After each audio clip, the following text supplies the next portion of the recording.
What's going on, everybody? Welcome to the Real Bodybuilding Podcast. This is episode number 145, and I am here with the training specialist, Christian Thibaudeau. How are you, sir? I'm decent, man. I'm decent. You doing good? That's decent is literally the best I can hope for these years with two kids, and you know how it is, right? Well, I don't have kids, so tell me, why is it decent? What's slowing you down? You basically stop being a whole human being and you basically live for everyone else, right? And as someone who is extremely self-centered and egoistic by nature, that was like a huge shift for me. But no, it's good. I mean, it did require some important changes with the structure, scheduling, stuff like that, and putting my own priorities a bit on the back burner. But I'm getting old anyway, so it doesn't really matter anymore. Why don't we tell everybody who you are and what you do? So you're known as a training specialist, but can you expand on that? Give me a little bit of rundown for people. Yeah, well, I'm sadly a generalist, which I say sadly because it's really hard in the modern day to not be branded like a bodybuilding specialist or powerlifter or strength coach or whatever. I like everything regarding to training. I started out for the first 12 years of my career as a strength and conditioning coach, working with athletes from 26 different sports, including Olympians, pro athletes in many sports. I myself, although I started out playing football for the first 8 years, my training was aimed toward that, but I eventually switched to Olympic weightlifting. Okay. And then I tried bodybuilding, but I found that I didn't have the mental disposition to be good at it. People like to blame genetics. Dude, what do you mean? Can you explain what that means? Because maybe somebody else out there is feeling the same way. Yeah, well, people like to say that bodybuilding is genetics. I think that's a cop-out. Genetics play a role, obviously. Yeah. But I think that people forget that maybe it's part genetic, but mental toughness is a huge part of bodybuilding. And me personally, I don't handle discomfort extremely well. Okay. I could diet down for a photo shoot and be like 7%, 8% body fat, enough to look good like for a strength coach. But I could never go the extra mile. The times I competed, I just would turn into a completely wasted human being when I tried to get that lean. But that's how we all are, though. That's what happens from week 4 to the show. Yeah, you're pretty much useless. Absolutely, but some people can handle it a lot better than others. When I say handle it, is they suffer, but they don't make people around them suffer too much. I mean, a good friend of mine that actually trained, I mean, you might know him, Patrick Bernard. He's an IFBB pro, was several-time Canadian champion. In like 5 different weight classes. I actually trained him for a few years. We trained together. And the guy was like the best example of what you could call a professional bodybuilder. Not necessarily because he had a pro card, because he was extremely regimented. His behavior never changed off-season, bulking, cutting, pre-contest, post-contest. He never complained. He just did his job. And to me, I mean, dude, I can't be like that. And also because I like variety too much. I like to have fun in my training, and I just couldn't plug in day in and day out what it required to get good at bodybuilding. Plus, I didn't have the mental fortitude to diet down to contest shape, but I have too much self-esteem issue to be able to bulk. So I'm kind of screwed. You know what I'm saying? Can I tell you something? It's really refreshing to hear somebody be that self-aware when it comes to bodybuilding. And maybe it's because of your age. I don't know if you felt this way when you're younger, but a lot of times when people don't bodybuild or can't bodybuild or don't do well in bodybuilding, they blame it on something else. Yeah. So it's nice to hear somebody actually just say, it just wasn't for me. No, exactly. So honestly, it took me a long time. But again, I think that the fact that I sucked at pretty much everything I ever did kind of prepared myself to accept not being grateful. But that's true. I was always the guy with the low self-esteem. Okay. Yeah. I was always above average when it comes to intelligence, but average or below average in looks and height. In athletic performance, I was shy. I didn't interact well with kids, borderline Asperger. Yeah. So I needed to be admired for something physical. Okay. Okay. And I tried every sport. I mean, honest to God, I played pretty much every sport. The only sport I was decent at was football because I could compensate my shortcomings by putting my frustration out and hitting people harder and being willing to give my body to science. See what I mean? Yeah. But besides that, I mean, even when you get to college, I mean, at 5'8" linebacker, what are you going to do? I mean, there's such a thing as physics, right? So instead of being proficient at something physical, you decided you were going to be the smartest guy in the room instead of the most physical guy in the room. Yeah, I'm going to be the guy who helps people reach their physical potential. Sure. And that's why I don't brand myself as a bodybuilding specialist. There are tons and tons of bodybuilding guys way smarter than I am, way better than I am, and specifically for bodybuilding. But I'm smart enough to take from them and learn their methods. And if I'm working with someone who needs that kind of progress, that kind of gains, I will use the best tools for my work. And because I see myself as someone who learns from others, sure, I have no limitation, no belief system, no system to call my own. But I have a large toolbox that are gathered from powerlifting, from football training, from Olympic weightlifting, from bodybuilding, and I can use whatever is the best tool for each individual person. You know what that reminds me of? It reminds me of John, because you knew John Meadows, and absolutely, we were together. John. That reminds me of John. John always told me to have the biggest toolbox I could have. Right. He never, when people, because I think back in the day, and not to get off course here, but when a lot of bodybuilders started using bands and chains, a lot of that was brought to the bodybuilding world by John. Right. And when I would post, I remember posting things with bands 10 years ago, or maybe a little less, and people would ridicule it. Oh, why are you using bands? That's stupid. Arnold never used bands. You don't need those bands. And now everybody's using bands. Right. And, but the reason I did is not because I was smarter than everybody. It's because I learned from John, and John was the one that opened my eyes and said, it's better to have a toolbox that's full of a full arsenal of things you can use, and then pick and choose where you need them. So yeah, that's a really valuable point you made, but I want to get into the specifics. Sure. So actually, before we get into specifics, do you have any gradations that we want to talk about, like any degrees or anything that we should discuss, or is this self-taught through experience? Well, honestly, I do have college degrees. Yeah. But they didn't have, the only thing, okay, here's the thing. I went to a really shitty sports science program.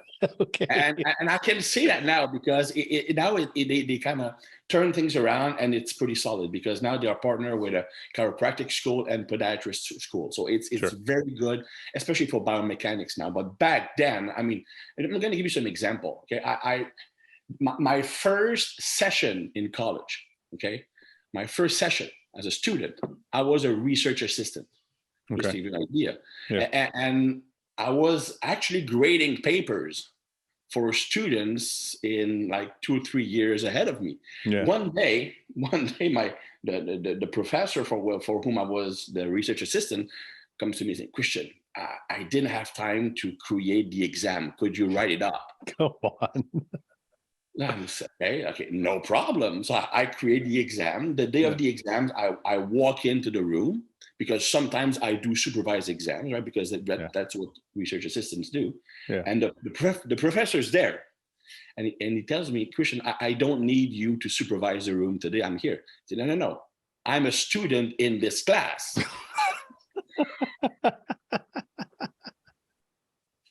So you wrote your own exam. Exactly. That things change quite a bit now. Yeah. Another thing, I mean, so I didn't learn much. Is that terrifying that a whole bunch of people graduated from there and didn't? It was. Even during when I did my master's, honest to God, there was probably one other student in there that I would have trusted with writing a training program for anything, like literally anything. And that's because the guy was a competitive athlete. So listen, I didn't ask you about degrees and all that because I think that's the be all end all. There's a lot of people in this industry that don't have degrees that are very, very good at what they do. So but I don't want you to take it the wrong way. That's not, I just wanted to ask just for my own information. Zero. That's one thing. I don't have any filter. Yeah. And I don't take things personal. I mean, I don't get insulted. There's no time for that. Yeah. Okay. So getting into training. Yeah. There are so many debates on training, and I know there's not one answer and there's not one right answer, but I thought we could give some people some actionable information that they could take from this interview or take from this podcast and actually be able to use in the gym themselves. So one of the first things I want to discuss is my style of training versus, and it's not really a versus, it's just, so there's a new school of thought that a lot of the top guys are using. And I'm friends with, Iain Valliere and Ben Chow and, Hunter Labrada and a lot of these guys that are coming up now. And a lot of them use a progressive overload system where they use very few reps to begin with, and then they'll save it all for like a top set where they kind of go to failure. Right. Whereas a system that I used more so, and maybe like a Nick Walker uses, maybe a Samson Dowda, Jay Cutler, these guys use more of a system where you're doing 8 to 12 reps for 4 sets, but increasing weight on each set. So the guys who do the one top set will say to the other guys, you're wasting a whole bunch of energy on sets that aren't failure. Yeah. And when I think of it theoretically, that kind of makes sense. It's like if the failure set is what you're really chasing, are all these other sets useless? But then I look at the guys who do the one top set and I think, but I'm doing a lot more volume than you, so my muscle is getting worked harder. So can you maybe decipher this and not say who's right, because I don't think there's a right or a wrong, but like maybe explain both scenarios?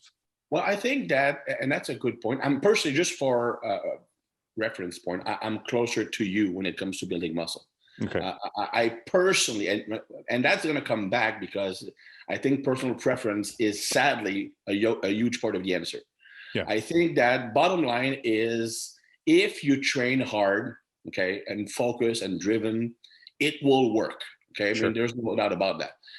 And if the training you're doing fits your personality profile, fits what you like to do, fits what motivates you to train, what keeps you driven, then you're going to perform better and gain better than if a program, even though it might be superior in theory, it just doesn't fit your preferences, and you're just going to lose motivation. Now, personally, I prefer, for building muscle, I do believe that volume plays a significant impact in muscle growth for several reasons, okay? First, you can create more muscle fatigue, more motor unit fatigue with less, I want to say, potentially negative impact. Because you can actually prepare yourself better for that last set. Now, you might be using less weight. I'm going to make notes so we can come back to some of these points. Go ahead. No problem.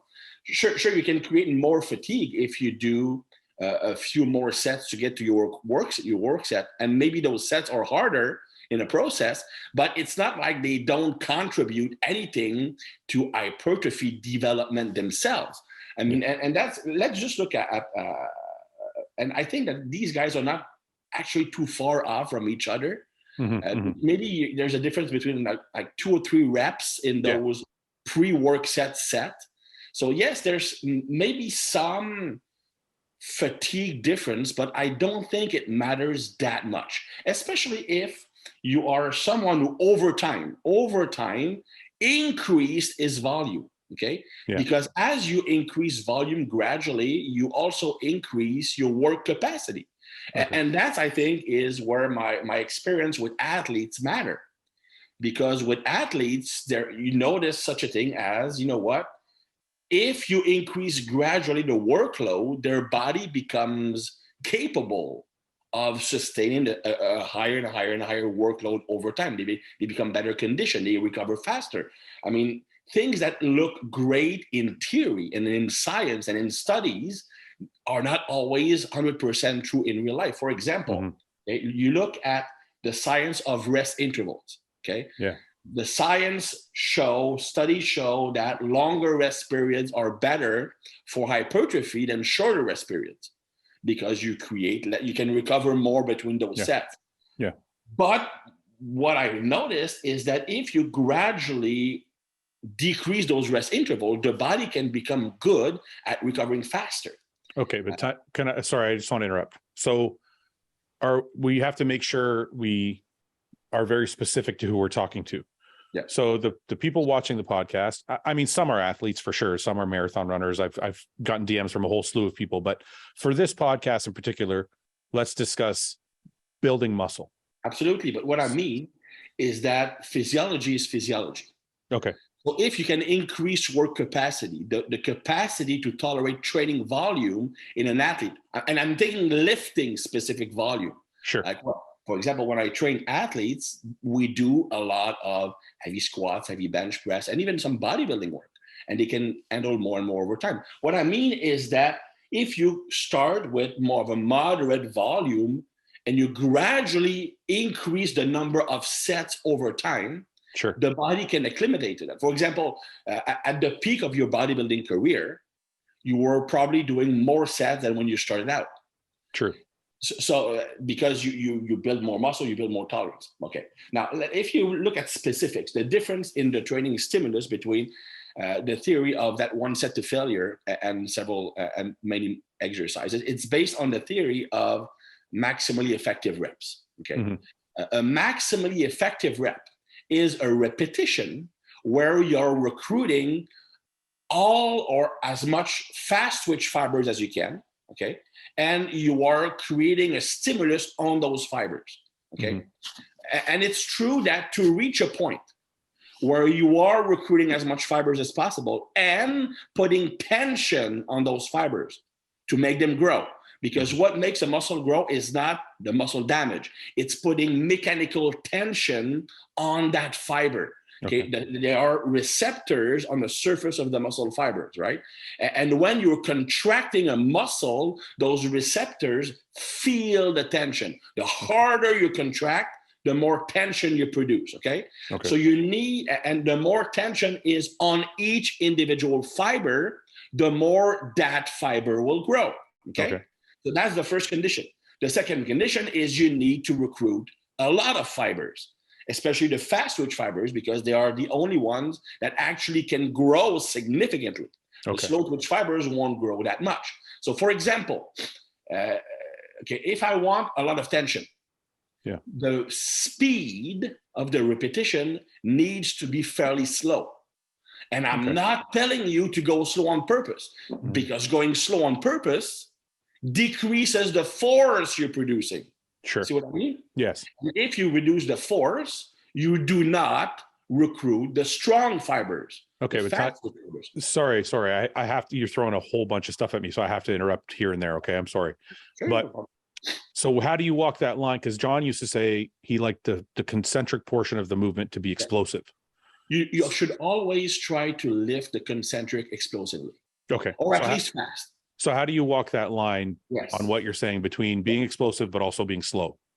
You need to reach a point, and that's the point. Because if the rep speed is fast, which would be the case with the first few reps. Yes. Let's say you're doing 10 reps, the first 5 will be fast because there's no fatigue accumulation. But what trying to go fast does is recruit those fast twitch fibers. See what I mean? Yes. If I go slow on purpose, I'm not recruiting the fast twitch fibers from the start. Okay. However, in those first few sets, because I'm moving fast, the tension is low. So these reps are not yet effective at building muscle. See what I mean? When I say you need to get slow, is you need to reach a point in your set where even though you're trying to push as hard as possible, the speed slows down. I get it. Because of the each rep, you lose your fatigue by around 3%, 3 to 4%. So Dennis James used to do this thing where it was all time under tension. Now I don't want to single Dennis James out. I just thought of it because it's the first person that came to mind. But when you're doing a slow, extremely slow concentric and extremely slow eccentric, you're still reaching that slow period, but you're saying you're not getting the force that you need. Well, honestly, and that's where it gets underwhelming. Okay. Is that at the end of the day, the result at the end of the set will be pretty much the same if you reach the same level of effort. Okay. If you go to failure or 1 rep short of failure, those last 4 or 5 reps will have the same equal effectiveness regardless of what you did in the early part of the set. I just prefer faster movement so that you train the nervous system to be better at recruiting the fast twitch fibers. Okay. I see. But the point is, if you want a set to be effective, you need to reach a point where even though you're trying to push as hard as you can, the speed slows down. And you know what I'm talking about. There will be a rep. There'll be 1 rep in your set where you go, holy shit, that just got hard. Yes. Yeah. And that's actually where the set starts to work. So it's so it's like when you're knocking out like a leg press set of 15 and it doesn't start to slow down till 10. Yeah. So you're telling me like the muscle building portion of the movement is not just failure. It's not just the last 2 sets. It's all of the ones from where it really starts to slow you down. Okay. Exactly. That's the point where you start to have money in the bank. Okay. Okay. And so every rep past that point will lead to positive muscle growth or stimulation. Sure. Right? Sure. So you want to accumulate that. Now, that can be done by going to absolute failure, in which case you'll probably get, and that's regardless of the number of repetition you do in your set. Yeah. If you go to failure, you're going to have like 5 or 6 reps that are money reps. Okay. Now, if you do the, let's say, volume approach, and you gradually add weight, which I personally prefer. Yeah. So maybe the first work set, you have 3 of those reps, the money reps, okay, because you stopped 3, 4 reps short of failure. Maybe the next set you have 4, and maybe 5, and the next one you have 6. Okay. Yeah. Well, the first set, even though you stopped 3, 4 reps short of failure, you still got 3 reps in the bank. You still need to reach that point where it starts to slow down. Okay. Sorry, I need to pause you for 1 second. So only because this is an important distinction. So let's say I'm doing 4 sets of an exercise. Yeah. And on sets 1 and 2, I don't really reach a point where I'm slowing down. Like let's take an example, like I'm doing a dumbbell press. Right. And I start with 80 to 100, 120, 140. Yeah. So on 80 and 100, I'm only doing 8 to 10 reps, and I don't really start to slow down. I just get to 8, or I get to 10, whatever, and I drop the weight. Right. On the third set, I might slow down. I don't go to failure, but I might slow down a little bit for the last 3 reps. And on the 4th set, I go to failure. So my question is, on those first 2 sets where I don't hit that slow down portion, are they, I don't want to say useless, but not as effective? Like, am I wasting my time? Not wasting your time, but not as effective to stimulate growth. Okay. However, and that's where the guys who promote the 1 set to failure system and trying to be as economical as possible in the earlier set will make an argument. Yeah. Well, you're not getting growth from those sets. It's just garbage volume. Don't do them. Well, that's a slightly short-sighted viewpoint, because just because you're not triggering growth or maximum growth in a set doesn't mean nothing happens. It's not just fatigue. You are activating your nervous system. You are increasing the strength of the neural drive to fire those muscles, which actually makes the subsequent, the 2 hard set, more effective, because every set makes you more efficient at recruiting those fibers. Also, one thing that's very important, they are still creating mostly fatigue in the muscle, because the set is not hard enough to drain your nervous energy, right? Yeah. So you're not like killing yourself. You're not worn out from it, no. Exactly. But you are still creating a small amount of peripheral fatigue in the muscle tissue. You're accumulating lactate, getting a slight pump going on, getting blood flow in there. The fibers are a bit more fatigued. And why is that interesting? Is because that fatigue carries over to the last 2 sets, which means that it will take you fewer reps to reach those hard reps on those last sets. Okay. Now you could argue, well, that's because I'm not using as much weight. Doesn't matter. Doesn't matter as long as you get those money reps at the end. So that's what I want to ask you, because the exact argument to that is, if I wasn't creating that fatigue in sets 1 and 2 and 3 even, right? Because they're talking about one set. So they're going right to 4. Yeah. Like for 80, 100, and 120, they may only be doing 3 reps just to kind of feel the weight. Yeah. And then they're going right to 4 and going to failure. So they would say, because you're creating that fatigue in sets 1, 2, and 3, in set 4, you're only doing 140 pounds. Whereas if you didn't create that fatigue, you might be able to do 160, 170 pounds. Mm-hmm. So, and that argument behind that is, if I'm doing failure with a 170 pound dumbbell instead of 140, I'm going to grow the muscle more. And kind of makes sense, because you said tension matters. So where's that fall into the argument? Well, okay. First, when you look at, and I'm going to quote science, which I don't really like doing most of the time, but many studies have shown that if you go to the same effort level, failure, 1 rep short of failure, the load used to get there actually doesn't really matter when it comes to hypertrophy. Okay. It matters for strength.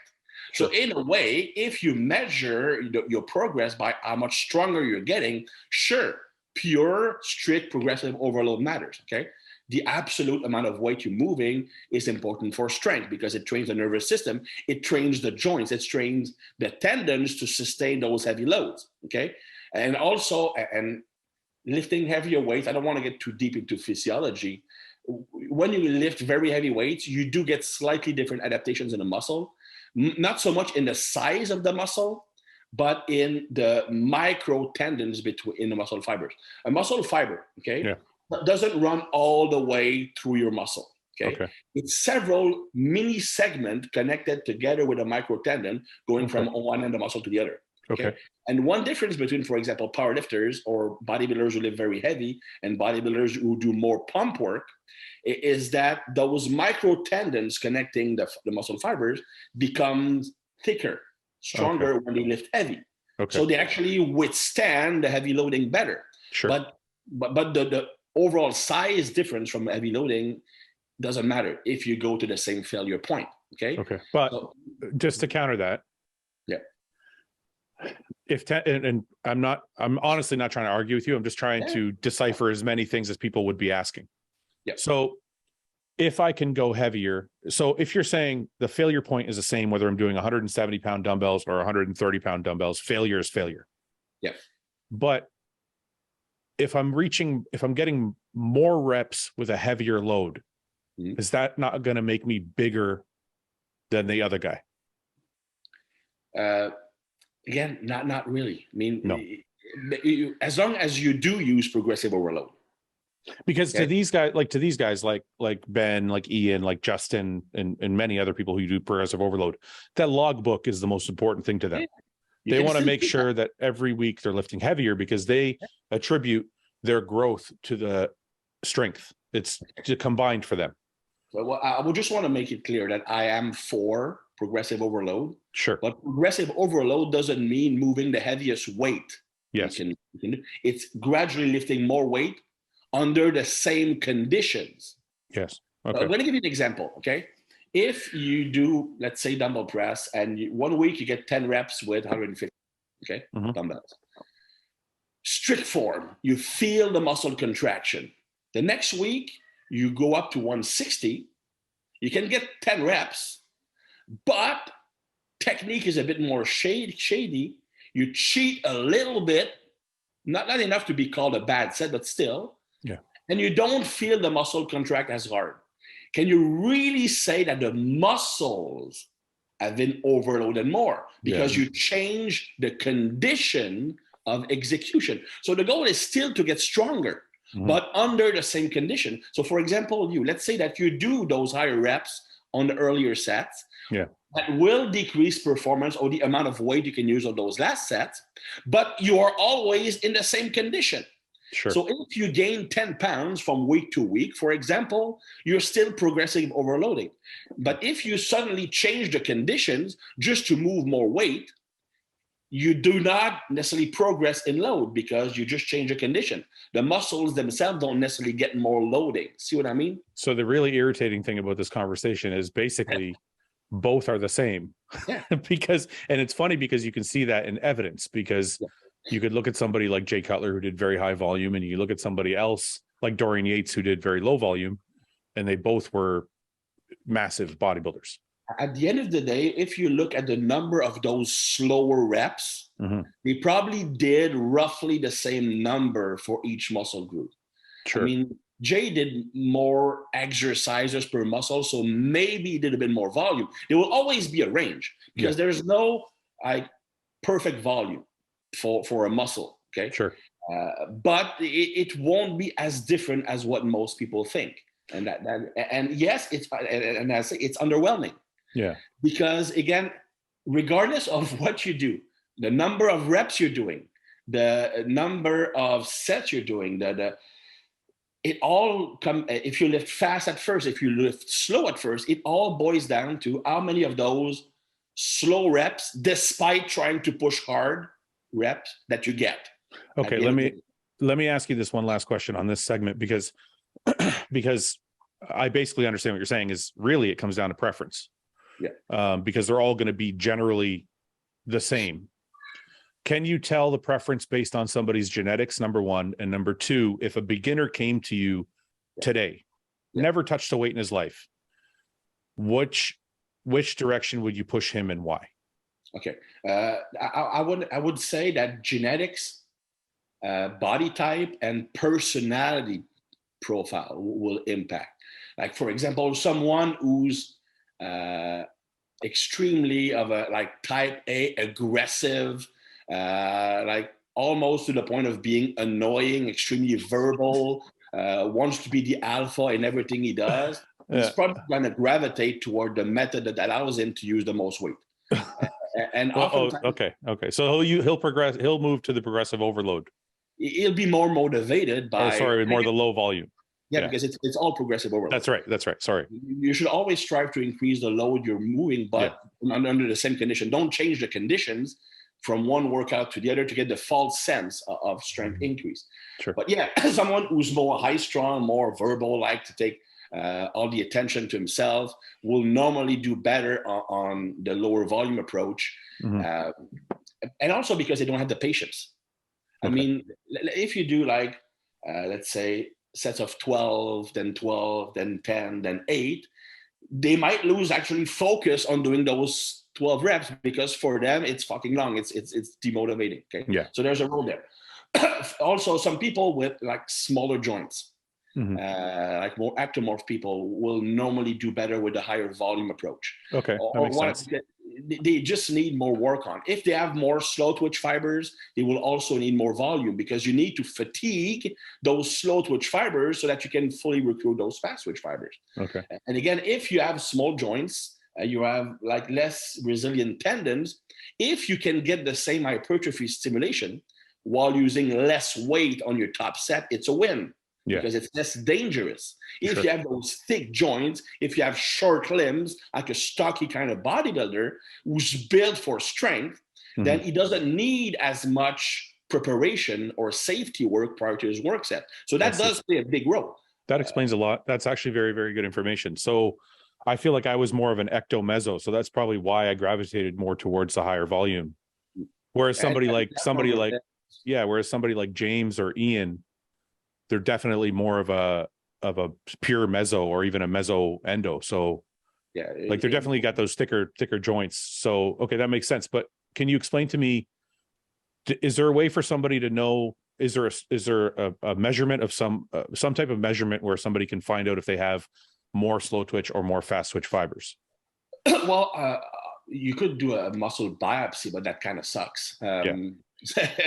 It's a little too far for most people. Yeah, exactly. I mean, there's a difference between a 25 gauge needle and those pricks they use to pick like a 1 inch muscle. Yeah. And furthermore, muscle fiber type, the ratio vary from one muscle to the other. Oh, okay. That wouldn't tell you much. Okay. So I think that A good way of doing things is see how many reps you can get with 80% of your maximum. The higher the number of reps for a muscle, typically the more slow twitch that muscle is. Okay. So that would be a tool. But again, the problem is that training experience will change that. I mean, if you always did high reps, even though you're fast twitch dominant, then that's going to screw the results.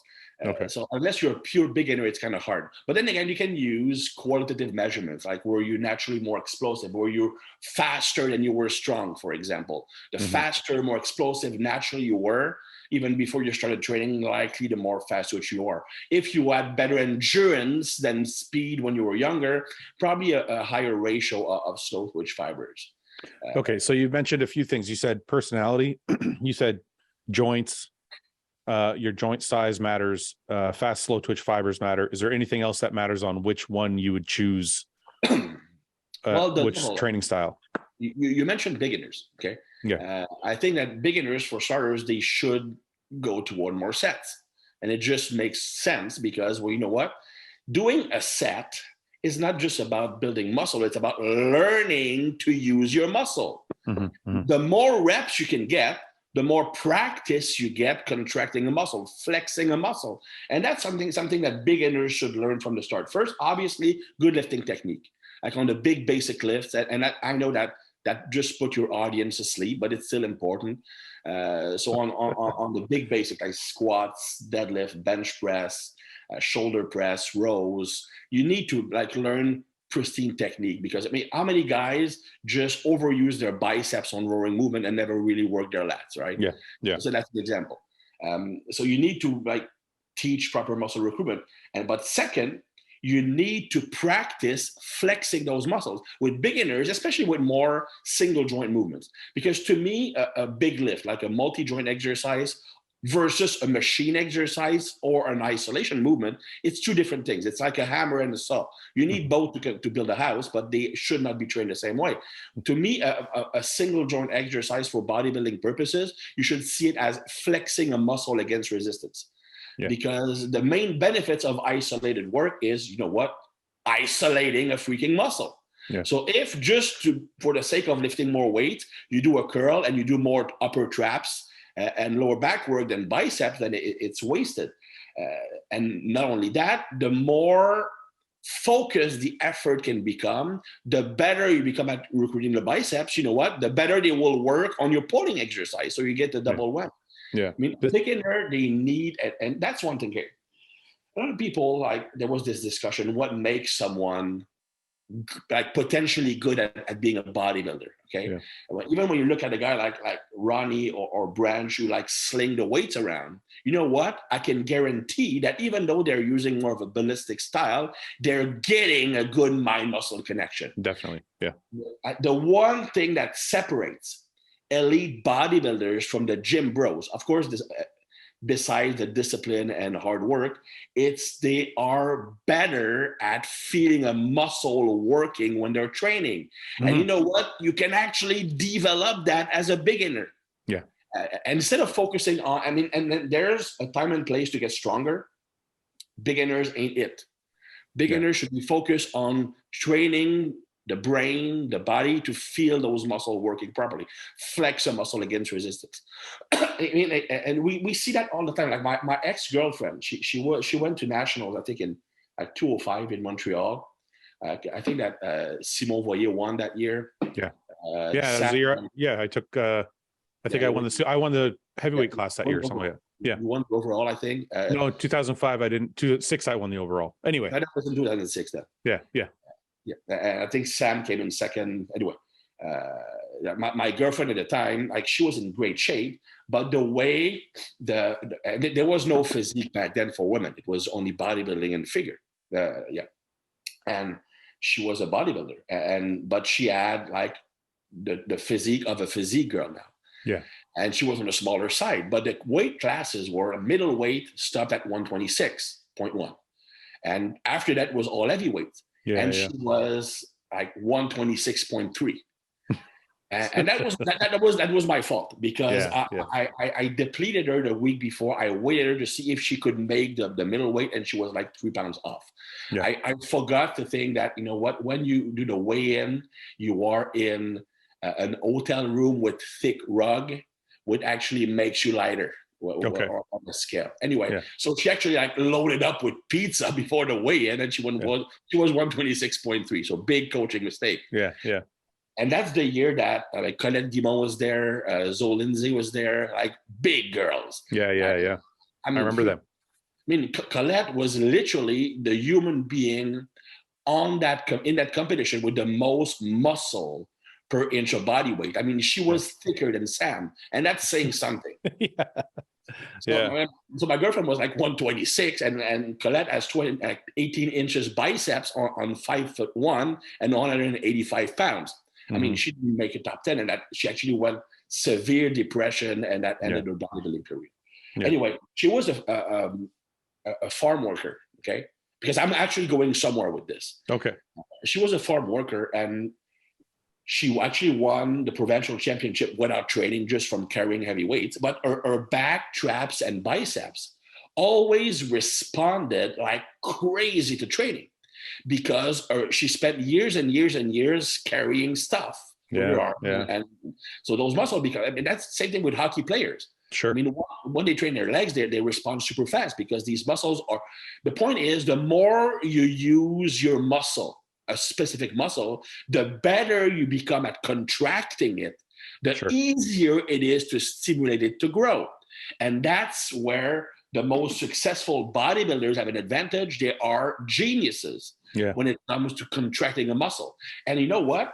If you don't have that, you can use any training style you want. You can use the coolest training program for your favorite pro. It will not work, because each rep will suck, because you're not flexing the muscle the right way. That is extremely valuable, because I remember Ben, I don't remember, Ben says it all the time. Ben says all the time that he could do the same movements Luke could do, but Luke just looked like he was getting far more out of each rep. Yeah. And I also think it's extremely valuable because of this scenario. There is a whole new generation of bodybuilders, or beginners, that are looking up to bodybuilders like Iain and like Justin and these guys, because they're great bodybuilders, but they're not going to get all that volume. They're learning the one set all out technique. Yeah. But like you're saying, they may be too young and too inexperienced to get into that mode right away. Maybe they need to transition to it later on down the road. If you want to be like Iain or like Antoine, who's a good friend of mine, don't do what they're doing now. Yeah. Do what they did when they were your level. That makes a lot of sense. It's actually extremely valuable, because I see people asking Iain, how should I train? And Iain is very married to his style of training, because it works for him. And because, like I said, theoretically, it makes a lot of sense. But what you're saying also makes a lot of sense, is just getting that mind-muscle connection takes a lot of time. And if you're only doing some people naturally have it. Yeah. So they might not need to work on it. Sure. But most beginners, especially now, most kids are motor morons. I mean, we all played sports when we were younger. Like now, kids are playing Nintendo, so they might have good mind-muscle connection with their forearms, but that's pretty much it. I see what you're saying. They're not used to using the muscles as much. I get it. Yeah, so that's really invaluable. So moving from that argument to the other thing I hear incessantly, which is training splits and push-pull legs and the bro split and the 2 body parts a day. And what is I have a feeling I already know what your take is on it, but where do you stand on that? What does somebody need? And what is the difference for people? The best split is the one that fits everything else in your program. Okay. And also obviously your personal preference. Let's look at first the rest of your program. Like, for example, if you are utilizing a high volume approach, okay, sure, it makes sense that you can't train as many muscles in a workout. It also makes sense that you can't train a muscle as often. Yeah. I mean, you're not going to train chest 3 days a week if you do 30 sets per workout. See what I mean? Yeah. So if someone is more of a lower volume guy, you can train 3 muscles in a workout, maybe even 4. But if you do more sets, that's going to be 1 or 2 muscles per workout. Yeah. So the ideal split is first the one that fits your goal better. Now, if you look at, if someone, for example, okay, is starting his quest to be a bodybuilder, okay, so maybe right now at the start, his best approach is not to train like a bodybuilder. Maybe it's to, again, learn to use his body as efficiently as possible. So maybe he needs to hit every muscle 3 times a week. Yeah. So that might be a whole body approach or upper lower split. Okay. Because you need the frequency. You need to experiment flexing his muscles more often. Sure. But the more advanced you are, the more you can get out of your reps, the heavier you lift. So even though, I mean, for example, if you're doing 10 reps to failure with 170 dumbbells on incline press, and the beginner can do the same 10 reps with 50, okay, even though in both cases it's like 80% of your maximum, your 80% is a lot more traumatic on the body than his 80%. Okay. Tendon-wise, nervous system-wise. Sure. So you can't train that movement as often as he does. Okay, see what I mean? So the more advanced you are, the better you are at flexing your muscles, the less frequency you need. Okay. So the more you can do, I'm going to hit each muscle once a week, but I'm going to pound that muscle to the ground.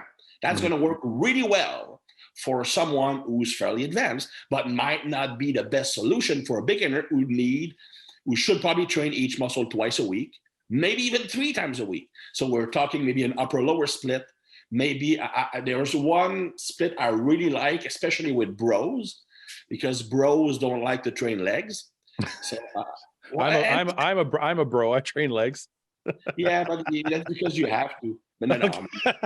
But I mean, the average bro who's not dedicated. The average bro does not train legs. You're right. Yeah, that's true. Yeah, or when he trains leg, it's leg extension and leg curls, if that, while texting on the phone, right? Yeah.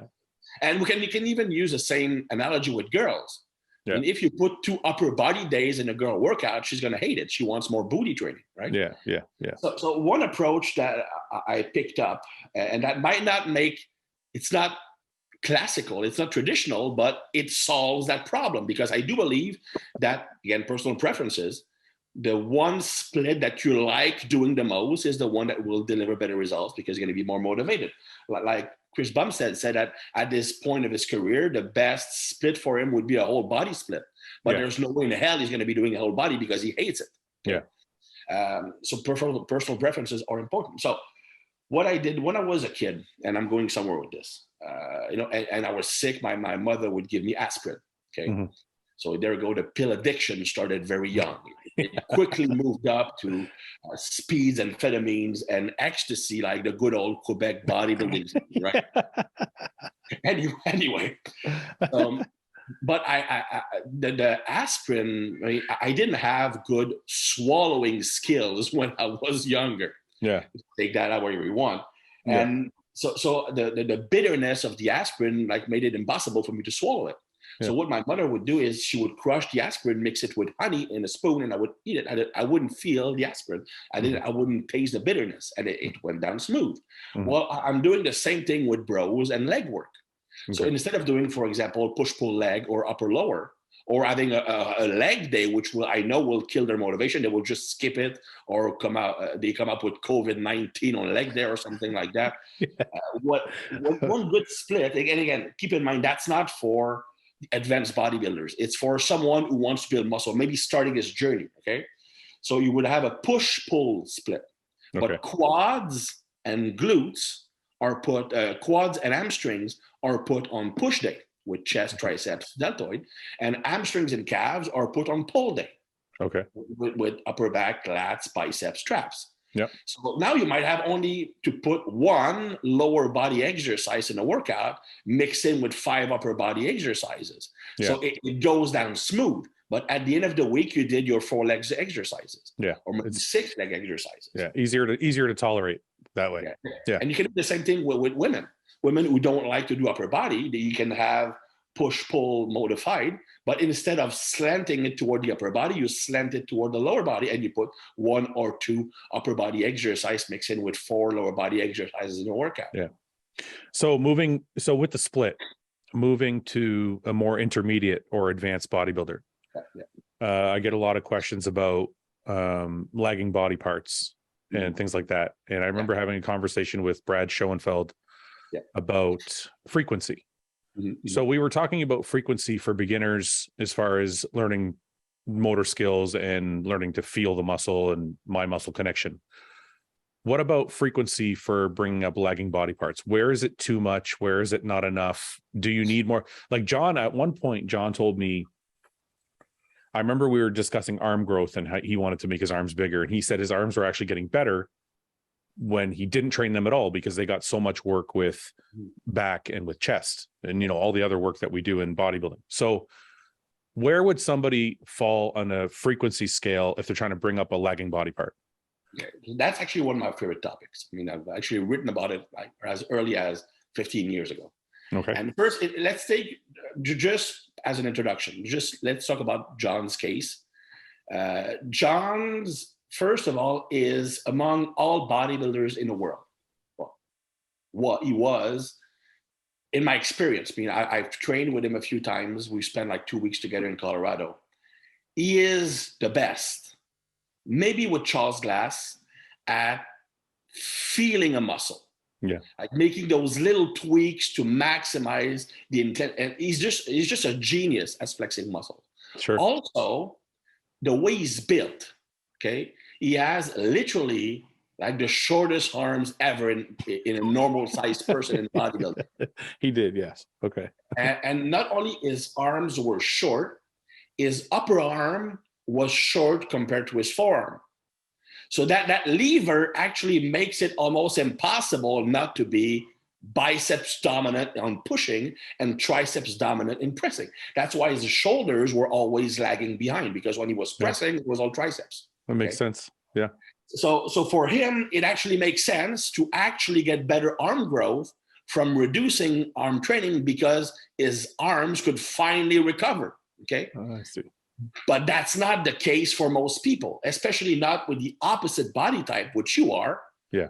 Long limbs, short torso, which is, by the way, a much better structure for bodybuilding. I mean, the only bodybuilder I can think of who was long torso, short arms, and was very successful, Dexter and Lee Priest. Like the two guys. I was going to say Lee Priest. Yeah.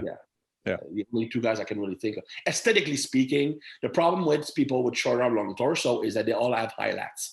Yeah. So when they do a lat spread, double bicep, there's always this gap between the hip bone and the lower lat, and it just doesn't create that fullness that you want out of bodybuilding. Anyway, so but for anybody who doesn't have that kind of structure, or if you want to bring up a lagging body part, well, frequency and volume is going to be the driving force, but it actually comes from frequency.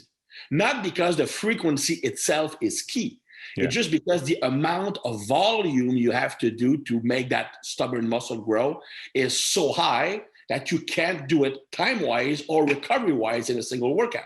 I understand. So you shouldn't really see it as, I need to train a muscle 3 days a week to make it grow if it's lagging. No, it's, I need to do so much volume that I need to spread the volume over 2 or 3 days. So I should see it. So it would be more like saying, I need to do 30 sets for biceps, but I can't do them all today. So I'm going to do 10 sets Monday, Wednesday, Friday. Correct. Exactly. Okay. Exactly. I get it. But there's a minimum threshold. That's the thing. Okay. Yeah. You need, okay. Again, it depends on your level, but if you are at least advanced, I want to say you need those at least 5-6 sets in a workout to be effective at reaching that threshold point to get to trigger growth. So when you say 5-6 sets, you're talking about those 5-6 sets where we talked about you're slowing down and reaching close to failure. Yeah, work sets. Work sets. Okay. Yeah. Well, in your case, it would be your last 2 sets. Just actually, I want to touch on that really quickly before I move on through frequency. I just want to clarify one thing about work sets, because we throw around a lot of terms on the podcast, and a lot of the viewers, some are new to bodybuilding, don't understand one term to the next. Yeah. A lot of times the guys like the guys that I talked about, they do the low volume approach. They consider a working set only a working set that goes to failure. Mm-hmm. So we have created today a distinction that says your working set is the one where you've actually started to slow down and tax the muscle. It doesn't necessarily mean that it's gone to failure. Correct. Okay. I just wanted to clarify that. And he said that at least have as 1 or 2 repetition contributing to growth. Okay. That's a work. That's a work. It's a work set. Okay. That's an important distinction for me to clarify for people and just for me to have myself when talking to people. Anyway, on to frequency. But just for the classification I use, I have 3 types of sets. You have warm-up sets, which are essentially like 0 effort. Like I'm pressing the bar or very like dumbbells just to get blood and muscle or get the joints oiled up with synovial fluid. Then you have preparation sets, which would be your first 2 sets. They are between a work set and a warm-up. It's heavier than a warm-up, but not yet a work set. Then you have a work set. Anyway. So I just correct me if I'm wrong. Have you heard feeder sets? Because some people call those feeder sets. Yes. Okay. But these would be done oftentimes after the work set. The feeder set? Well, it depends on what's because my definition of a feeder set is pretty much your definition of a preparation set. It's the one after your warm up, you're kind of just getting acclimated to more weight. That's it. Same thing. Okay. I just wanted to clarify just for people who've heard me say it. Okay. So that's the thing. We all have different languages, right? And that's the tough thing about bodybuilding, right? Somebody might describe something in their way, and it's something that you've heard a lot of times, and then somebody new to the sport will hear it and then hear it differently from somebody else. So what I try and do is just educate, and it's hard to educate when there's like different ways to use the same word. And the irony is that most of the debates we have actually would not exist if we all use the same language. I know. Okay, I'm sorry. I keep interrupting. So on to frequency. Is there? Where were we? So basically, the frequency is only a tool to get more work in. Okay, studies again, and keep in mind that studies are conducted with mostly beginner or intermediate and low-level intermediate at that. And there's a trend toward better results by hitting a muscle twice a week, even if the total volume is the same. But increasing frequency further to 3 or 4 doesn't have any advantages by itself if you keep the same volume, same volume. Okay. The only benefit of going above twice a week for a muscle for hypertrophy is it allows you to do more volume overall in your week, okay? Sure. I personally, when I focus on a specialized approach, normally I specialize on 2 muscles, that could be one. It would be hitting that muscle 3 days a week, Monday, Wednesday, Friday, for example. But here's the thing, the secret, in my opinion, to specialization, and the one thing that people get wrong, especially people who already do a high volume, is that when you put something in, you need to take something out. Because there's a systemic stress to training. So when you do squats, well, you know what? It's going to impact all your body, not just the legs. Okay, there's central fatigue going on there. And there's a limited capacity of volume that your body can perform. So there's a number of total sets per week, everything included, that would be optimal for you. That would probably range between 80 and 140 sets per week, work sets per week would be the upper limit of how many sets you can do. So if, for example, your limit of work sets you can do in a week and progress and recovery is, let's say 90, and by specializing on 2 muscles and not reducing workload for the muscles, you take that up to 120, then actually the specialization won't work because you're exceeding your body's capacity to recover. So go ahead, sorry. So if you add, let's say 20 sets of arms, let's say 15 biceps, 15 triceps per week, you will need to reduce workload by maybe 20, 30 sets that you take away from other muscle groups. Yeah, that's really important, because I remember back in the day when I was more in my prime, before I met John, when I would try and prioritize a muscle, I never reduced anything else. And it actually ended up, my body was actually getting worse because I was overtraining. And I know people think there's no such thing as overtraining, but I have experienced it. So there is. And my body just kept getting more and more beat up because I wasn't reducing the volume from the other areas. Correct. So how do you know where your threshold is? Like, but you said between 70 and 140, let's say, take that number. Yeah. How do I know 100 sets, like 120 sets? Do I just have to try it out and experiment with my body, or how does it work? Sadly, you kind of do. You kind of do. But you quickly figure it out. I mean, and anyway, and that's one thing that I feel is lagging in bodybuilding. And I haven't watched your podcast, but I know you had Broderick on. Yeah. And Broderick is on the exact same mentality, probably because he also comes mostly from strength sport, and we both believe in periodization. Sure. And so to me, the best option for bodybuilding is to, let's say, do a training cycle that will last 12 to 16 weeks that would coincide with supplementation, nutrition, because everything needs to work together. I mean, if you have like nutrition, recovery, training, and if you are you really want to be serious about bodybuilding, well, drugs, of course, it's part of the equation. You can become a good bodybuilder. So that should be part, and you should use the product that will fit the training style you're doing, that will fit your physiology. Anyway, that's another topic. But you should all periodize that. And from a training perspective, you should gradually increase the volume over the training cycle. Yeah. So let's say you should start your training cycle with the minimum amount of volume you know will work for you. And every 2 weeks you add sets in. Every 2 weeks you add sets in. Every 2 weeks you add sets in until you reach the point where, you know what, I'm about to die because that's the most I can tolerate. So you can do that first as an experiment to figure out what is the number of sets you can recover from. Yeah. And because you can very quickly feel what you can't recover from. You feel like shit. You look worse and worse. One of the best ways to knowing if you're doing too much volume is the way you look after a workout. Yeah. I mean, if you look watery, if you look flat, especially water, you can just pinch your skin and it stays white for a while. That's because water retention. If you have water retention after a workout and you look worse 2 hours after your session, you probably did too much volume, depleted muscle glycogen, increased cortisol too much, because cortisol will increase water retention. That's one of the reasons why people miss their peak in bodybuilding. Yeah, it's not so much because they use a shitty loading procedure. I mean, honestly, it doesn't matter that much. It's because they're worrying about missing their peak. They're nervous as hell.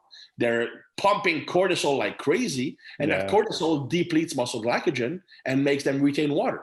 Okay, that's why you look great the day after the show, because stress is off, cortisol off. You had the whoosh effect, all that water flushed out, even though you drank and ate like crazy. Stress is a powerful thing. Anyway, so you just gradually increase your volume over your cycle. Let's say it takes you 12 weeks to reach the maximum tolerable level. You might stay there for 2 or 3 more weeks. Then you take a break, a deload of a week, and then you start another cycle slightly higher than your starting point of the preceding one. So let me ask you this about frequency, because it's a theory I used to have, and I don't mind being totally wrong, so it's okay. Back in the day, I was trying to keep my legs big. When I would diet, I felt like they would kind of shrink as we got closer to a show. And I started prioritizing them in the off season and during prep. But I don't know if I did more overall sets. So if I trained legs once a week, I would do, 5 exercises, 4 sets per exercise. So say 20 sets.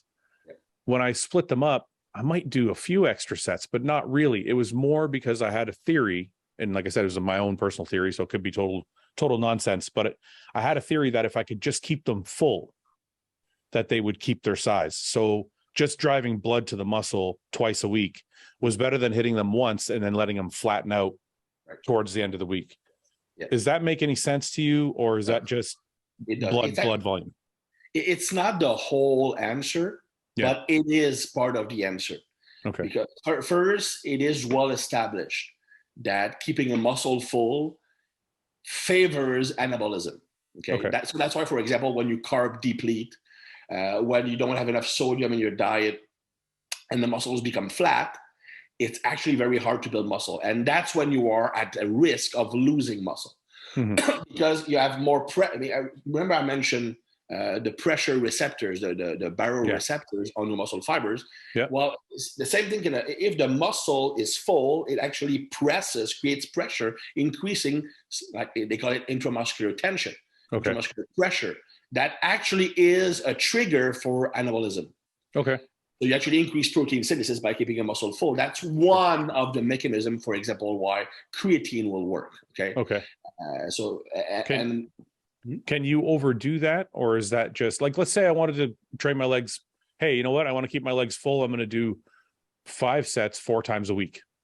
Will they really be fuller though? That's the thing, because you're not going to get the same level of fullness. I get it. So so you still need to create that demand for water and blood, and I get it. Exactly. Anyway, and it's been shown, again, I mentioned that earlier, that the same volume of work, provided that it's sufficient, will provide better results if you split the volume over 2 workouts.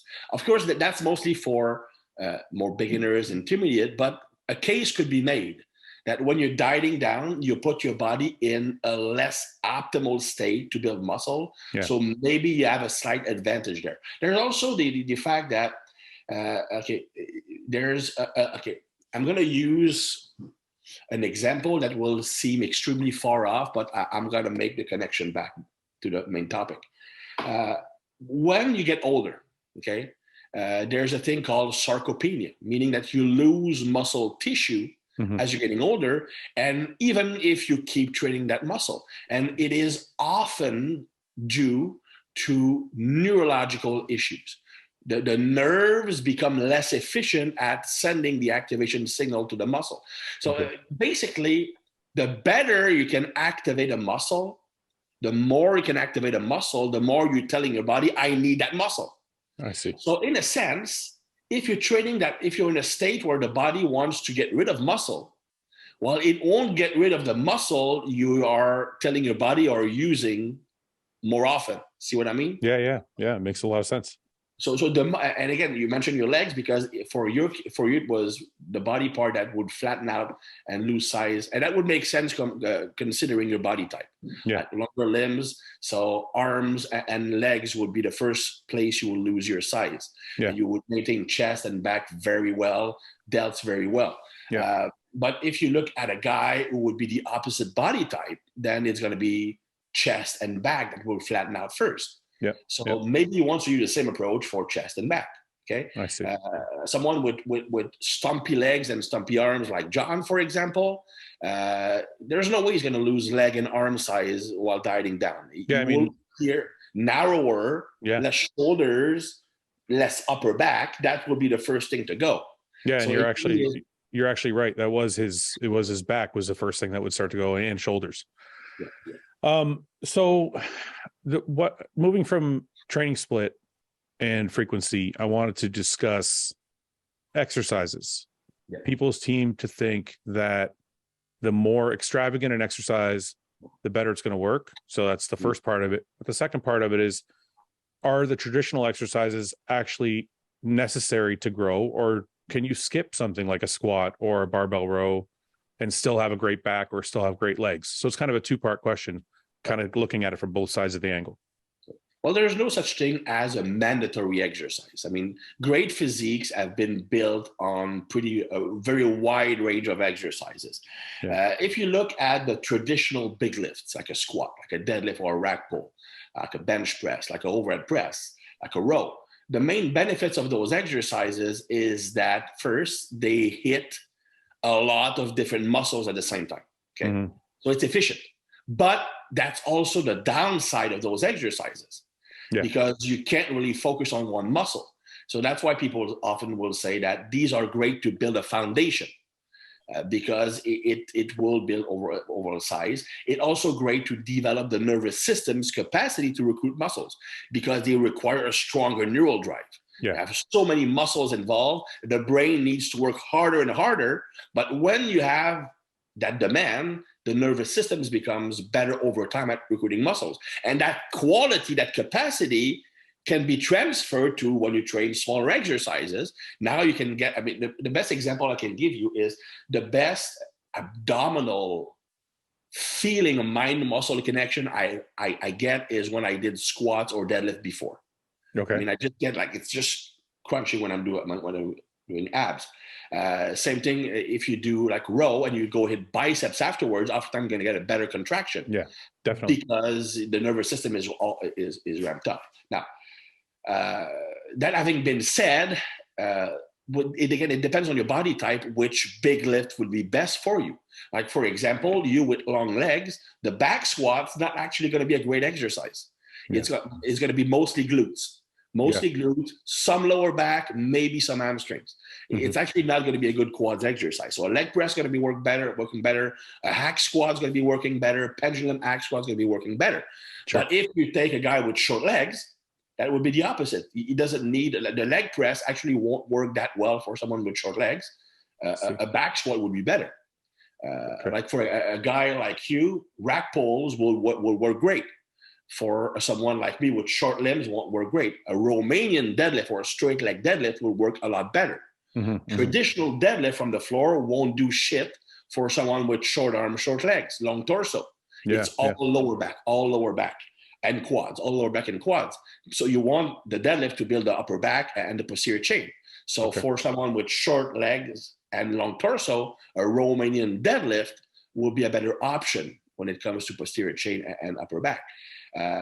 Someone with short arms, the bench press is actually a very good pectoral exercise. For someone with long arms, it's a pretty shitty movement.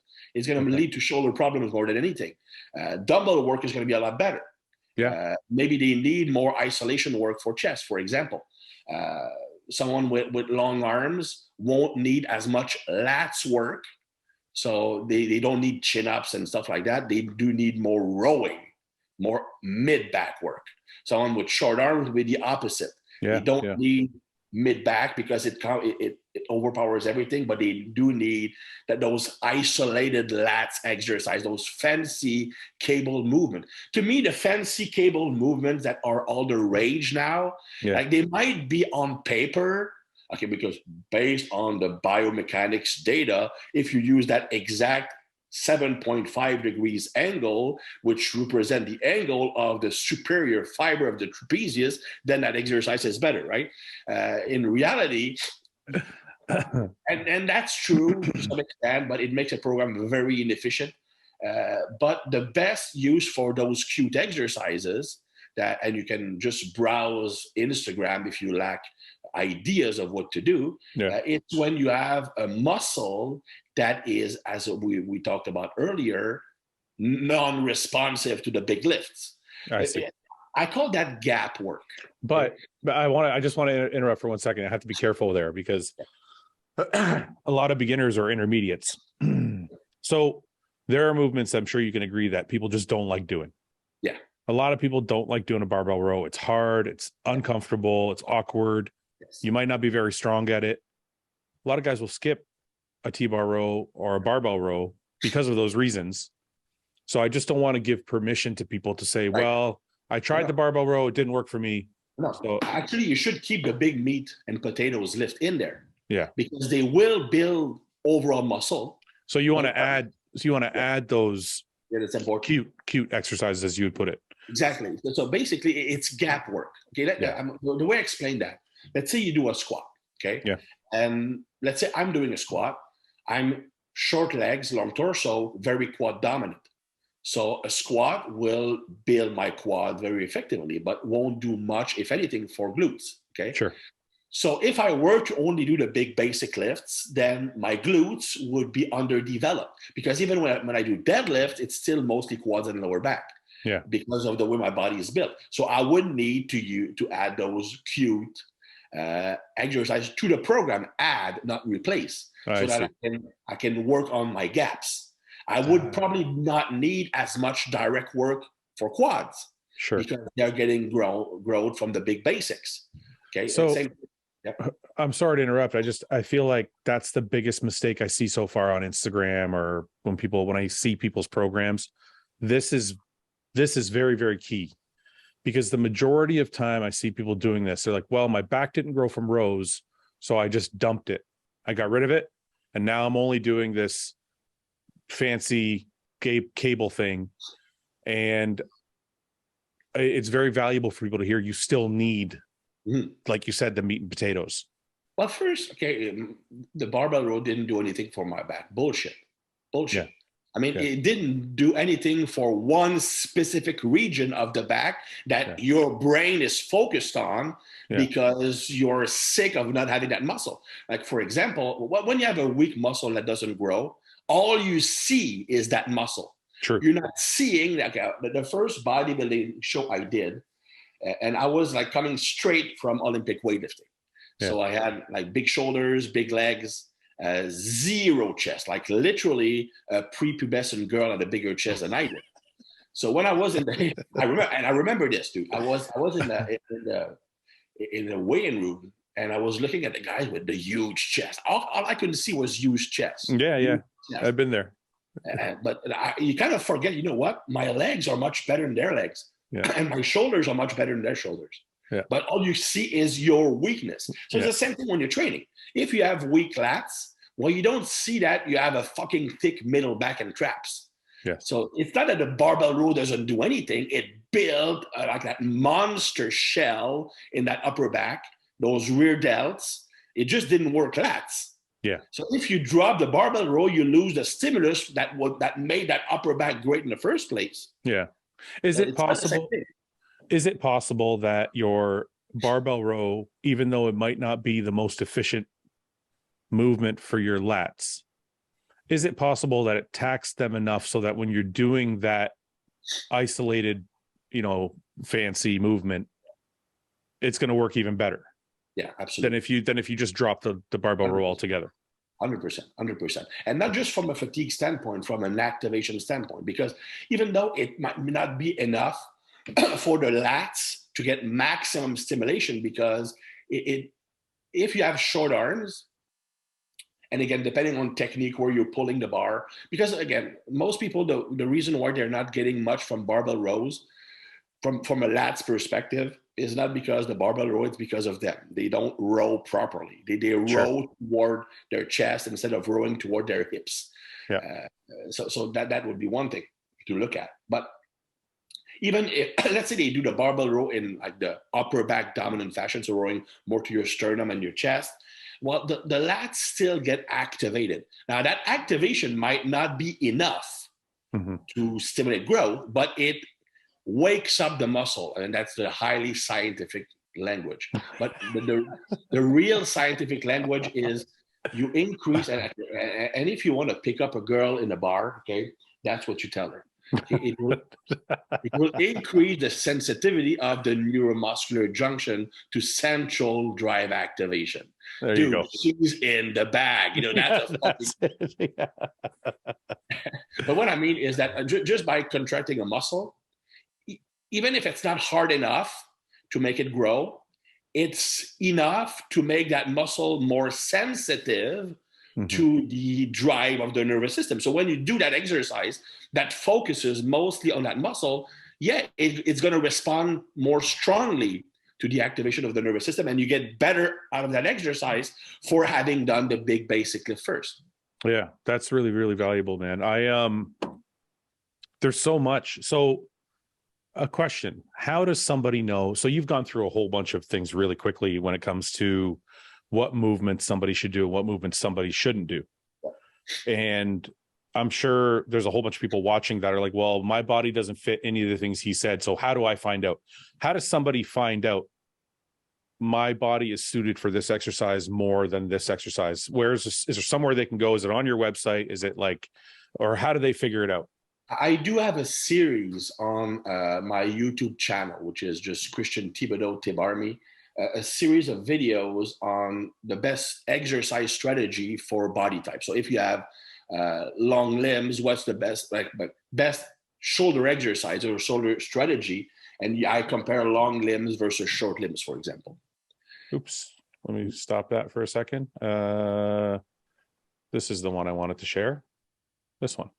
Right. So this is I just want to show people really quickly. And if you're listening on audio, it's Coach Christian Thibaudeau. It's Thibaudeau or Tibarmi. So Thibaudeau. THIB Army. It's probably easier if you go there. So you're saying on your... If you go in the videos and maybe in the playlist, I to be honest, I don't upload them. It's in here somewhere though. Just on the videos. If you go down, okay, for example, here, second row, third to last. What are the best lower body training strategies based on your body type? Sure. For chest, for back, for arms. So it gives a brief not just an exercise list, but it explains why, for example, people with short arms will be more dominant in certain muscle groups. And again, you need to consider that training experience varies. So for example, let's take Arnold, for example. Okay, Arnold was very biceps dominant. Okay, in reality, a guy with his body type should have problems building biceps. Yeah. But the thing is that he overly focused on biceps when he was like 13 years old. So it goes back. So sorry. So even if you have genetic limitations, as far as like you're saying with your structure, you can overcome them with enough work. Yeah. The more practice you get at hitting a muscle, the better you'll become at recruiting that muscle. So, and again, okay, and that's a funny story. It actually happened to two guys that I know, two competitive bodybuilders, not super high level, but still competitive bodybuilders. And the level doesn't matter. And they both had the exact same problem. And it's funny because when I talked about that to them, they all came up with the exact same explanation. Okay. And so they all had like a 1-inch difference between their right arm and left arm, like significant. Yeah. And these guys work out with good biceps. Sure. And the reason was that ever since they were kids, they were into muscle, right? Like many of us are, right? Yeah. So every time the little kid would come into the mirror, he would flex his right arm. Oh. But you do that 20 times a day. Over years and years and years and years, you become great at flexing that right bicep. Yeah. And so when he started training, that right bicep, because it was much easier to recruit, grew more than the left bicep. Yeah. So again, and that's another thing, and that's a completely different topic, the value of posing. Yeah. Well, I was actually, before we got into that, I was actually going to ask you, well, first, before we go into the next question, I want to ask you, I just want to show people your other socials. So this is your YouTube, subscribed, and this is your Instagram, and you have a lot of valuable information on both. So if you're looking on Instagram, it's christian.thibaudeau. Just search Tib Army, you're gonna find it. Yeah, if you search Tib Army, there you go. But yeah, you do these little short videos, and there's actually a lot of good, straight to the point information that people can get from watching these really quick videos. So I encourage you guys to follow him there as well. And lastly, you have a website here. It's tibarmy.com. And that you have a whole host of programs here. That's a picture of me that I hate the most. Why did you use it then? I'm not responsible, dude. I can barely open my computer. Yeah, but when they show it to you, don't you just say, I don't like that one, pick a different photo? I don't have time for that. You just pick one. I don't care. You remind me of John a lot. That's fucking funny. I just want to talk training. I mean, I want to talk training, write about training. That's it. Don't bother me with that shit. Okay, so I don't want to keep you long. We've already gone over, like, I usually like to do an hour and then move on, but I just want to ask you a quick question because everybody has this question. So you mentioned the difference in one arm to the next. Yes. Is that the solution that you've come up with? Is just that one's being used more than other? And if it is, or if it isn't, you can let me know. But what is the solution for those people? Because I get this message, all my chest is bigger on one side than the other, my arm, my shoulder, whatever it might be. So what do you have to say about that? Well, I'm going to do a little self-promotion on my website, Tib Army. I actually have an article about that. Okay. But there are several strategies. And yes, it does come doing more work, but more work, not to stimulate the muscle, more work to program the brain to be better at recruiting that muscle. Okay. So for example, I just like flexing that muscle, like throughout the day. I mean, let's say you're a figure girl and you have a flat butt. Maybe you just do butt squeezes throughout the day. You're sitting in your car. I actually did that with a figure girl I was training. Every time she was at a stoplight, and she was a police officer, so she was stopped quite a bit. she would do butt clenches and vacuums. You get a lot of work. I should do those vacuums at every red light. That's a lot of work. It's a lot of work, but it's not the type of work that it's hard to recover. You're not causing muscle damage or anything. That's right. But you're training at mind-muscle connection. Yeah. And for example, you can just do resistance band work. I mean, if you have weak tricep, just do pull down. You carry a band with you. You do tricep push down, not to failure. Just practice flexing that muscle a few times during the day. It's just accumulating contraction work to become better at flexing that muscle. And over time, what will happen is when you do your regular training, that side will start to respond just as well as the main side. Now, you can also use, obviously, the first recommendation is to switch to using more bilateral exercises. Don't do barbell work, do dumbbell work. And if you can do the variation where each limb is working individually. So for example, if I'm doing dumbbell curls, instead of doing both arms at the same time, alternate, for example, one arm preacher curls, for example. But if I'm doing, let's say I'm doing single arm dumbbell curls, right? Or whatever. If my left arm is stronger, should I do more reps with the right arm, or is it the same? You start with a stronger side. Yeah. Okay. And that establishes your rep baseline. Sure. So let's say my right arm is stronger. So I get, let's say I'm using 45 pounds, I get 10 reps. Okay. Then my target reps for the left side would be with 45 pounds, 10 reps. Let's say I only get 8. Rest 15 seconds, get 2 more reps in. Do it again. Okay. But do you want to do more? Like, do I want to do 12? You can. Honestly, you can. Yeah. Honestly, you can. You can probably do 1 or 2 more reps. I wouldn't do crazy and do 10 more reps. If you just do 1, I mean, using that pattern, for example, you get 8 on the first bout, then you rest and you can get 3 more. That's 11 versus 10. And you do 4 sets like that. That's 4 more growth promoting reps. And over time, it piles up. Because it would be a mistake to overdo it because now you can't recover. So when you're doing the stuff during the week, like the butt clenches at the light or the vacuums at the light or any of that stuff, or let's say for triceps, for example, if you want to build your triceps and you're doing like some band work with one arm, right? That's not actually doing anything for muscle growth. It's just connecting your brain so that when you go to lift with the weight, you have a better contraction and a better mind muscle connection. For example, band work, okay?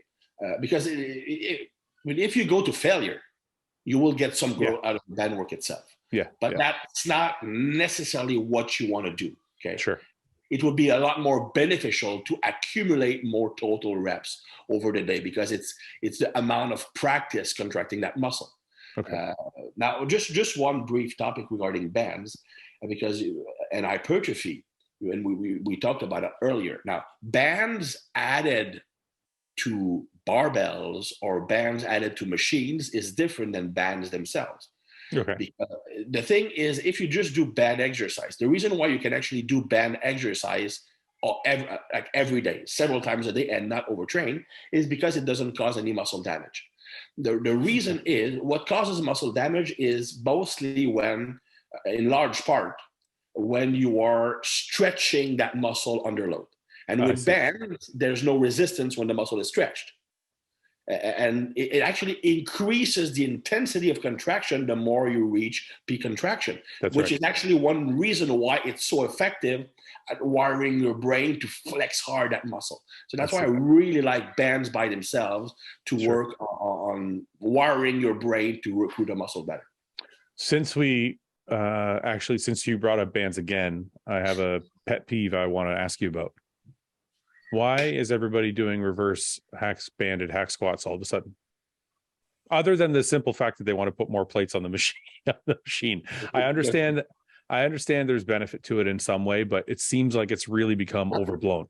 Not really. I mean, the reverse bands, okay, and that's coming from, I don't want to say that I understand this stuff better than the Instagram babes who are using them, but I do. Because I've been using bands for athletic enhancement purposes for a long time. Now, the main benefits of reverse bands, which is attaching the bands at the top to lessen the load in the bottom, is really to actually make the exercise less effective, if that makes sense.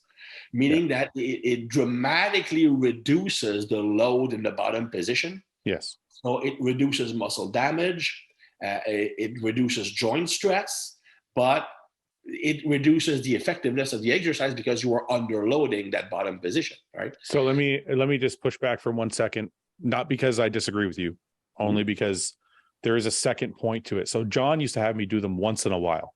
Yeah. And John, we would use like a really thin, like I see guys now using like really thick bands. Yeah, it's crazy. We used to use like a really like he would call it a monster mini. It was a tiny red band. That's fine. And it was literally just he said, if you're having some knee problems, just put it on and it'll take like 40 pounds off at the bottom, right? That's what I was getting at. It reduces. So I use it mostly as a deload, or when you have joint pain and you still want to get some stimulation without having to use sissy exercises.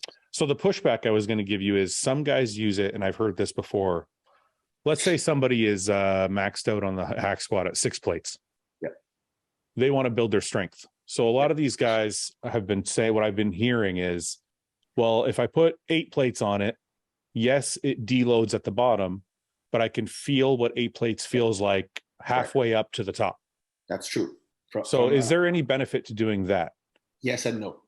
From a psychological boost, mental perspective, absolutely. Okay. And that's a technique I use with powerlifters. Like overload either partial movements or adding chains or adding bands or reverse bands so that they can feel what 100 pounds more feels like. Yeah, and there is an impact on strengthening the core, for example, strengthening all the support musculature, because even if it's a hack squat, right, you still have to fully contract the upper body to stabilize the load, right? Sure. And to connect with the lower body. So from that point of view, absolutely. If your limitation is more of I'm intimidated by the weight. Now, here's the thing. There's 10% of the population that can transfer the strength gains from partial movements to full range movement. And I know that reverse bands is not theoretically or technically a half range movement or partial, but it is, because you overload only half the movement. The other half is super easy. That's so it becomes essentially a partial lift. Now, most of the people they will gain a lot of strength in a partial range that they train, but when they go back to the full range, there's almost zero change in full range movement strength. In the bottom portion of it. Yeah, exactly. Because there's two downside. First, they do not strengthen the muscles in that joint angle, and strength is joint specific. Okay. And second, if you do, for example, you always do your hack squat with reverse band, or even with bands for that matter, but bands are better than reverse bands. I'm going to explain why. What happens is your brain learns that the bottom is easy and the top is hard. Which is the opposite of what happens in real life. So you wire your brain to produce less force on the bottom and more at the top, less and more, less and more. And when you switch to regular movement, it switch around things, and it feels like you never leg press or hack squat in your life. Yeah. So you brought up bands, like the traditional way to put them on. Yes. And I'm pretty sure you're going to shoot a hole in what I'm about to say, but I loved using traditional, but that was actually my two favorite movements to use bands on was leg press and hack squat, and not reverse, the traditional way. And the reason I say that is I always felt like if I had knee problems, for example, I could put, like, let's say my normal weight would be 6 plates on a hack squat. I felt like I could put 5 plates and put a thick band going upwards.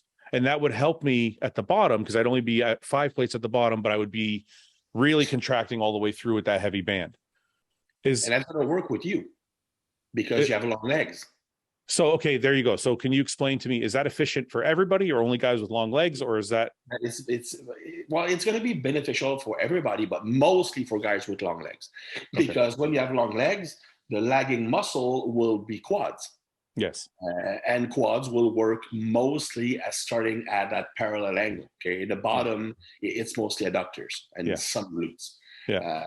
So really in your case, those glutes and adductors will be very strong because of your leg length. So underloading that part of the movement to overload the part where your lagging muscle or your less dominant muscle will be the quads is very beneficial for you. I understand. Absolutely. Okay. And also the difference between reverse bands and regular bands is that regular bands increase eccentric stress because it's not just adding weight, it's actually trying to pull you down. Yeah. So it's creating downward acceleration.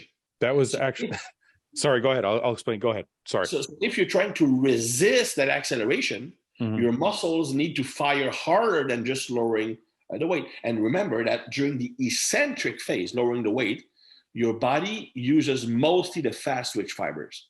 Okay. So if you increase the how hard they must contract, because you need to not only resist the weight, but break the acceleration, you produce a shit ton more tension on those fast twitch fibers, which is growth prone. When you're using the reverse bands, it's just like someone is spotting you. It doesn't try to pull you down. It does not increase eccentric stress. That's right. So that's got to be why my absolute favorite part of using bands on leg press, and I would double wrap them up to make it even worse. As soon as you unhook the leg press, it's coming. Like all that force is coming down. And it's not just, it's different than the force from just the weight, because that band is literally fighting you to come down. Yeah. So that was actually, and I also, man, you've hit so many like big target points in this podcast. I hope to God everybody watches it. The eccentric portion of the movement, I've always told people to take it slow. You know, you've heard Dorian Yates say it. A lot of people say, slow down. I did not know that was more fast twitch fiber than slow twitch. And I didn't know that that's why it was important. I knew it was important, but I didn't know the reason why. Not only that, you actually get a different hypertrophy stimulation from the eccentric and the concentric. The muscle fiber, okay, can become bigger two ways. It can become thicker.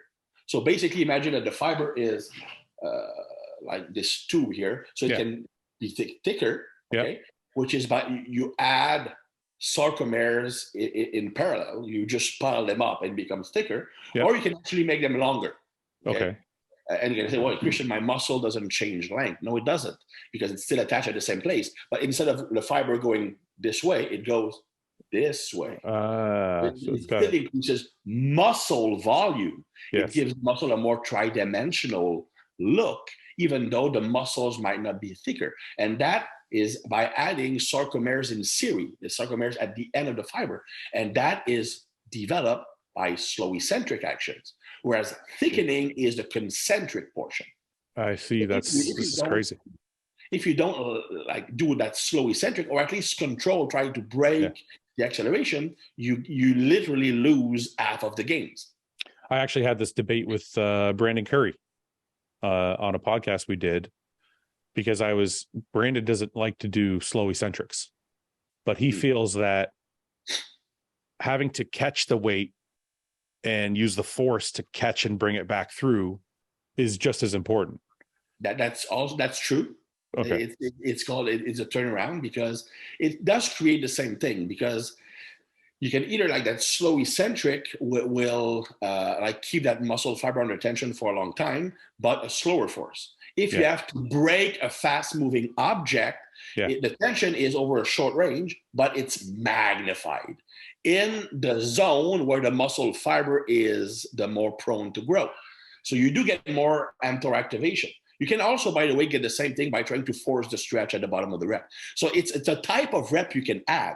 Yeah. Personally, I think that it can be potentially dangerous. Well, that was my argument to him. Is funny thing about Brandon, actually, I met him, dude. The guy was like 175. Yeah. He was, and I don't want to, because he was actually a fan of mine from our articles from T Nation.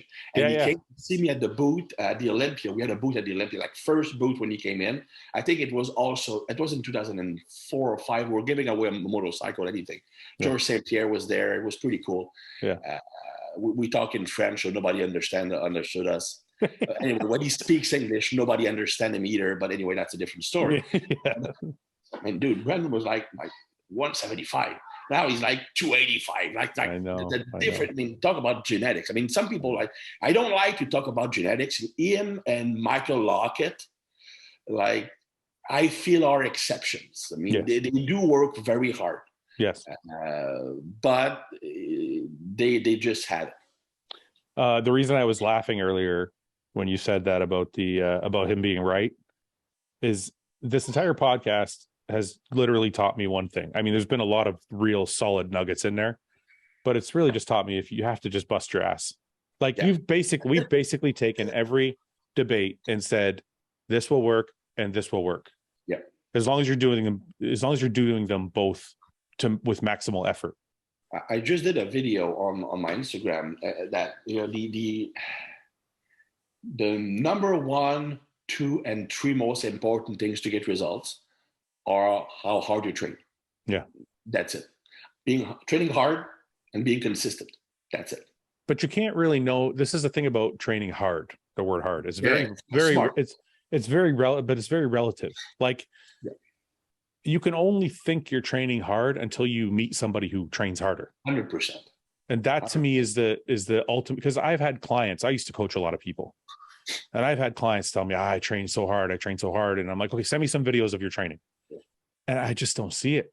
I just don't see the effort that's needed. Dude, it's crazy.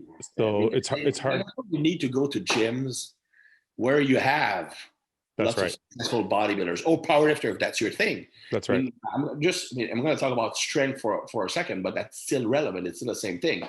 When I was a kid, I was young. My best bench press was like 315 and was like the strongest guy at the college gym. I was like all proud of that. Then I moved to a gym in a basement of a church. Mm-hmm. But all strongmen, bodybuilders, powerlifters trained there. Yeah. Crazy gym. It was a lot of fun. Yeah, lots of guys bench pressing 450, 500, deadlifting 800. And within 4 months, I was bench pressing 400. Yeah. And I had been stuck at 315 for years. Yeah. And I remember I was at Dave Tate's compound in Ohio, where like tons of like world-class powerlifters were training at the same time because the whole team was training there. Yeah. And dude, I left there. I was like literally like not demotivated, but I made 2 realizations. First of all, I looked like a fucking anorectic, and I was like 235. I think 235, I look like the smallest girl out there. Yeah. Crazy. And second, there's not a single, I was coaching people in the gym back then, and I came back to the gym. I'm looking at all these guys training, and I say, thank God we're Sunday and I don't have any clients, because I would have said to the client, you know what, I'm going to take your money, but I can guarantee you're not going to gain, because there's no way you're going to train hard enough to get the results you want. Yeah. Yeah. It's when you see like someone, and again, oftentimes, I mean, if you have not done it, you don't recognize it. No, that's right. So you can, like, the average person in the gym, and that's the bad thing, right? The average bro in the gym will look at a pro bodybuilder who busts his ass off, and will look at the average dude next to him who like trains normally, and he actually can't spot the difference.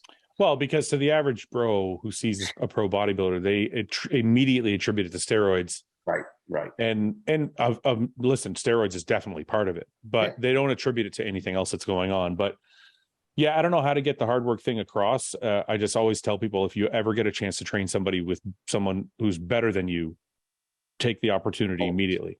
So is there anybody you want to thank, anything you want to promote, or any message you want to give out there to people before we head off? I really recommend, I mean, if there's one advice I can give you, is learn from as many successful people as possible, especially if they are of the opposite opinion of you. I mean, that's very good. The big problem is that people are looking more for, I want to say, support for their own belief, to feel secure about what they're doing, rather than challenge their point of view. I mean, if you really want to learn something new, you can't learn something new from someone who you agree 100% with. You need to be uncomfortable and challenge your own view. So that's what I recommend doing. That's so good. I have to tell you, when I started this podcast, I thought I knew a lot more than I realized I do. When I was younger, I thought I knew everything. But even when I started this podcast, I still was pretty sure of what I knew. And the more people I talked to, the more I'm like, I had to just let it all go. Mm-hmm. At one point, I think somewhere early on in the early episodes, I said to myself, I don't know anything, forget it. And every time somebody comes on, I just absorb everything I can. So it's really, really good information, man, and a very strong point you made.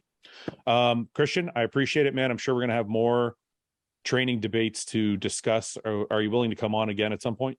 Absolutely. It's been really, I'm not going to lie. I mean, I've done like 30 podcasts. It was the only one I was actually anxious about doing. Why? Well, dude, I mean, I told you about this. I first like learned about you, and you were like one of my biggest inspiration with Lou Joseph. Like it's a long time ago. Yeah. The old Muscle Mayhem forum. Yeah. I was like still a strength coach and like trying to learn anything I could from bodybuilding, and I was learning enough from you guys. And I said, dude, I mean, he had all the best guys in bodybuilding. What can I contribute to this crowd? Well, a ton. Listen, bodybuilders are great, and bodybuilders learn their bodies and learn ways to make their bodies more efficient than everybody else's, but they don't know necessarily how to explain it, or they don't know why. Like, there's a ton of things that I asked you today that you were like, yeah, that makes sense. I didn't know it made sense. I just know it worked for me. Right. So that's why you're here. Is I used to, and you don't know this, but I used to read T Nation. Mm-hmm. And I used to go on that side. Don't tell it too loud, though. Sorry, but that's where I got to know who you were. So,